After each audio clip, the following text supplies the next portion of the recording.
titre bi dañ koy door rek ak li nga xam ni mooy l'observateur daan na indi si xëtam bu njëkk li nga xam ni mooy rebondissement dans la bataille Air Sénégal Carlyle 1 milliard d'astreintes par jour entre tensions, négociations et manœuvres tactiques. Le ciel sénégalais est devenu le théâtre d'un duel aérien inédit au cœur de la bataille. 2 Airbus A319 et 2 A321, vestiges d'une alliance rompue et des dizaines de milliards de francs CFA en jeu.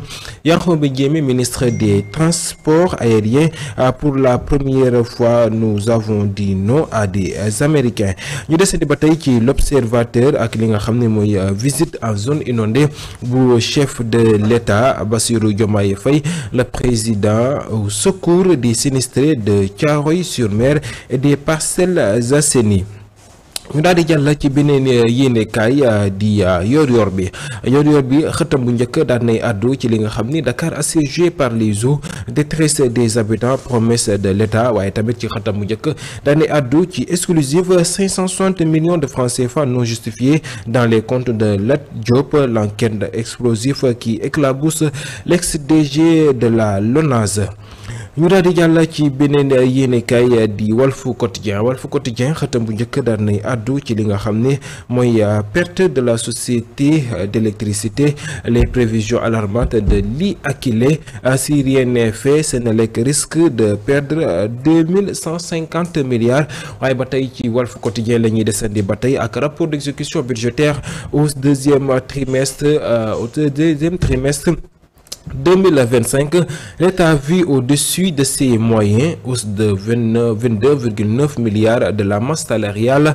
Les charges de la dette chiffrées à 501,1 milliards de francs CFA. Les dépenses des institutions cachées. ñu jàll ci beneen yéenekaay di Libération, moom àdduna ci leneen li nga xam ni mooy le doyen des juges d'instruction décerne 3 convocations. L'affaire ArcelorMittal prend une nouvelle tournure. ñu daal di jàll ci beneen yéenekaay di Vox Populi xëtam bu njëkk daal di nay àddu ci li nga xam ni mooy rappeur bi di Thiat nga xam ni daal di nay génne benn way daal di koy jagleel gouvernement bu Sénégal. Thiat flingue projet bi et se fait allumer par les pastéfiens les 6 mois après la prise de pouvoir. Le Y'en a marre du coordinateur de Y'en a marre qui enflamme les réseaux sociaux. Les contenteurs du pouvoir exultent, les pastéfiens lui voient dans les plumes. ñu desandi ba tey ci boobu lépp yéenekaay ak réplique bi nga xam ne nit dof bi nga xam daan nay lancé ay pic jëmale ko ci nga xam ni mooy Thiat gannaaw bi nga xam ni daan nay génne boobu lépp single. dañuy desandi ba tey ci Vox Populi ak inondation yi, le rapport d'audit des 766 milliards sur la table du PMA. ñu daal di jàll ci beneen yéenekaay di Le Quotidien xëtam bu njëkk daan nay àddu ci boobu lépp rapport d'exécution budgétaire bu second trimestre bu 2025. Ressources budgétaires, les 2 béquilles de l'État, le marché financier, les hydrocarbures contribuent à 86% des 4474 milliards collectés en juin. La part belle aux dépenses de fonctionnement, la masse salariale en hausse de 3,3%. ñu desandi ba tey ci Le Quotidien ak ki nga xam ni mooy Thierno Alassane Sall mi nga xam ne daan na àddu ci coowal Azer bi nga xam ne ci paiement de prime daana si àddu Thierno Alassane Sall des révélations sur des virements de 5 milliards de francs CFA. ñu daal di jàll ci beneen yéenekaay di Les Échos xëta bu njëkk daan nay àddu ci li nga xam ne mooy rapport trimestre d'exécution budgétaire. L'administration boit trop, mange trop, consomme trop. Appui budgétaire 0 francs dont 19 milliards sur 241 milliards attendus. Investissement 11,9 milliards. La masse salariale explose. Facture d'eau de 19 milliards de francs CFA. Les dépenses de la présidence de la primature de l'Assemblée disparaissent.